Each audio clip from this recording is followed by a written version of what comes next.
ছুটির দিনে চট্টগ্রামে বইমেলায় বেড়েছে ক্রেতা দর্শনার্থীর ভিড়। এ নিয়ে জানাতে চট্টগ্রামের জিমনেশিয়াম মাঠের মেলা প্রাঙ্গণ থেকে যুক্ত হচ্ছেন শোয়েব রহমান।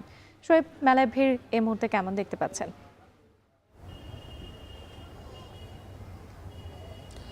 রাত্রি আজকে ছুটির দিন, কিন্তু সেই তুলনায় আশানুরূপ ভিড় বা ক্রেতার দেখা পাচ্ছেন না এখানে যারা প্রকাশকরা অংশ নিয়েছেন সে সকল প্রকাশনী সংস্থা।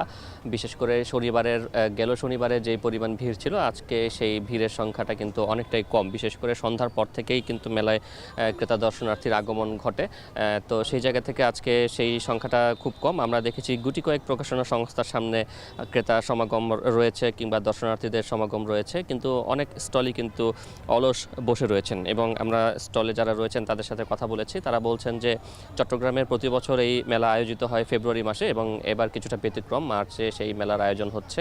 মার্চ এপ্রিলে, অর্থাৎ মার্চের 31 তারিখ শুরু হয়েছে এবং 18 দিন ব্যাপী এই মেলা চলবে। কিন্তু এখন পর্যন্ত তেমন বেচা বিক্রি হয়নি এবং ক্রেতা দর্শনার্থীর সংখ্যাও গেলবারের তুলনায় অনেকটাই কম। তারা বলছেন যে গেলবারের সাথে যদি তুলনা করে সেক্ষেত্রে 1/3 ক্রেতা দর্শনার্থীর সমাগম হয়েছে কিংবা 1/3 বেচা বিক্রি হয়েছে গেলবারের তুলনায়।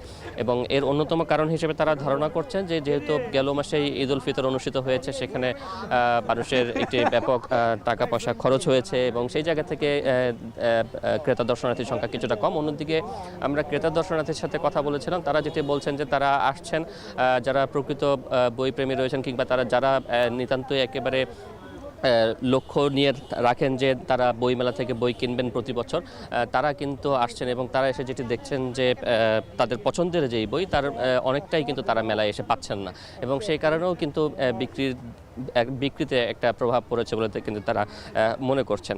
এবং আমরা দেখতে পাচ্ছি যেই ক্রেতা সমাগম হচ্ছে তার মধ্যে বেশিরভাগই কিন্তু পাশে যেই একটি প্যান্ডেল করা হয়েছে সেখানে প্রতিদিনই কিন্তু নানান ধরনের সাংস্কৃতিক অনুষ্ঠান থাকে। সেখানে রবীন্দ্র উৎসব, নজরুল উৎসব, লেখক সমাবেশ, যুব উৎসব, শিশু উৎসব, মুক্তিযুদ্ধ উৎসব সহ নানান ধরনের আয়োজন, কবিতা, গান, ছড়ার বিভিন্ন ধরনের আয়োজন রয়েছে। সেখানে কিন্তু দর্শকদের বেশ ভালো সমাগম আমরা দেখতে পাই এবং সেটিকে ঘিরে কিন্তু এক ধরনের জমজমাট অবস্থা এই মেলায় তৈরি হয়। এবং ব্যবসায়ীরা এখানে প্রকাশক বা প্রকাশনা সংস্থা যারা অংশ নিচ্ছেন এবং তারা এখানে যারা রয়েছেন তাদের সাথে কথা বলে যেটি বুঝতে পারছি যে মেলা যেহেতু আর এক সপ্তাহ রয়েছে, তারা প্রত্যাশা করছেন সামনে পহেলা বৈশাখের যেই দিনটি রয়েছে সেই দিনটিকে ঘিরে মেলায় ক্রেতা দর্শনার্থীর সংখ্যা বাড়বে এবং সেই দিনটিতে ভালো বেচা বিক্রি হবে বলে তারা প্রত্যাশা করছেন।